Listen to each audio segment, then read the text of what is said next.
which could be as little as providing value through a networking platform. But real loyalty comes when you can actually create unique and memorable experiences. And this leads us in to the building of the event. So that's pretty much all there is for this section, but let's go through our checklist.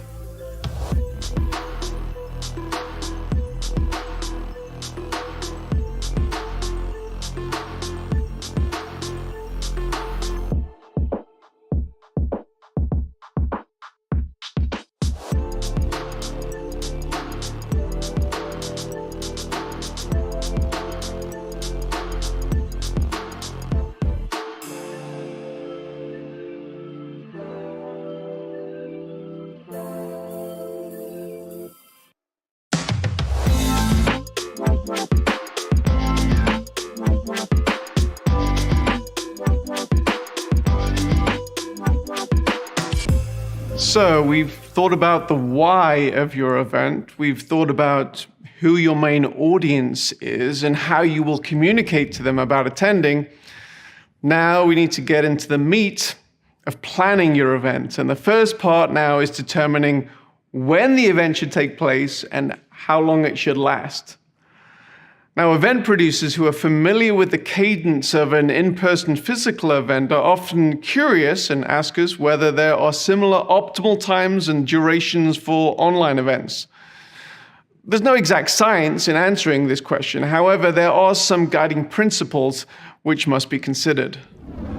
In-person events will often require an attendee to take time out from their usual schedule.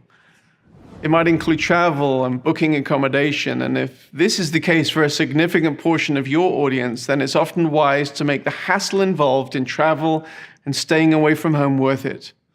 You, as the event producer, must be concerned with the creation of space in the event, time for networking and meeting, as well as determining the potential for curated moments in plenary sessions which unite the messaging and can mobilize your entire audience.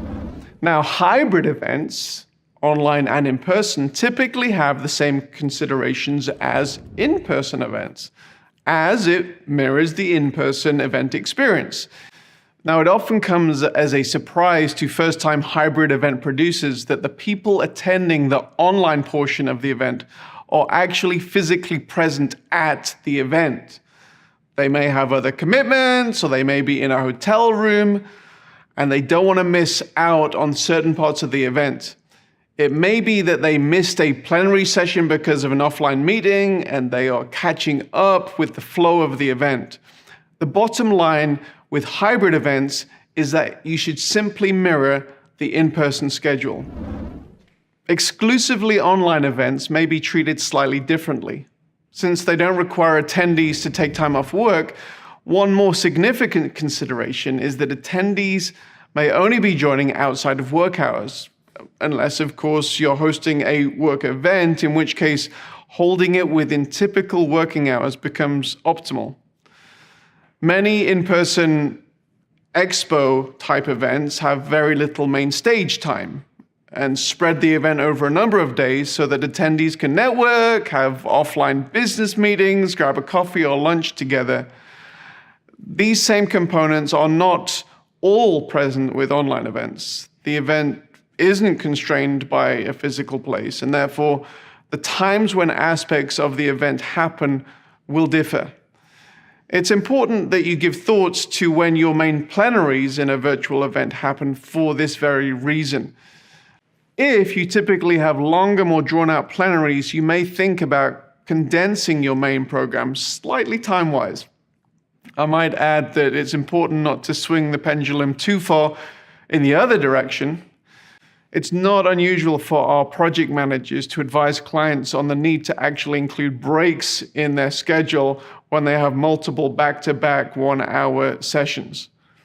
In addition, while you can't grab lunch with someone online, there are still numerous networking tools that should be factored in your event. Maybe give thought to how your event can be more than a simple one-way broadcast. The question remains, when should you schedule certain components within maybe a multi-day event? Now, there are no hard and fast rules. You know your audience, and we can have constructive conversation about that. But we typically see a few general rules that are different than in person. We often see spikes at the beginning of an online event in a much greater way than we would in an in-person where people may arrive late.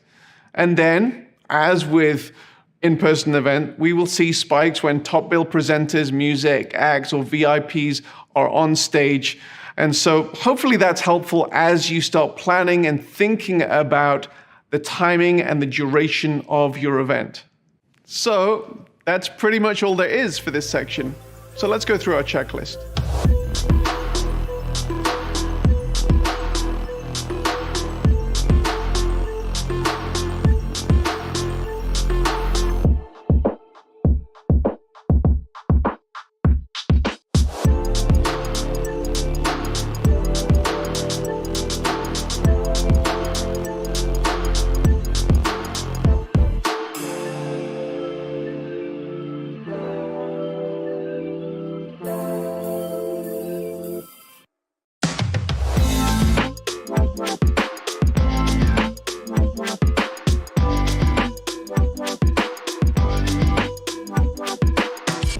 Whether you're having an entirely in-person, a hybrid, or an exclusively virtual event, there are a number of questions that you need to answer.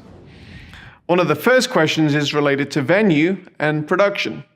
Often this seems to be answered more easily for in-person than online events. It's natural that if you're having an event for, say, 15 people, you may choose to have it in a boardroom and ensure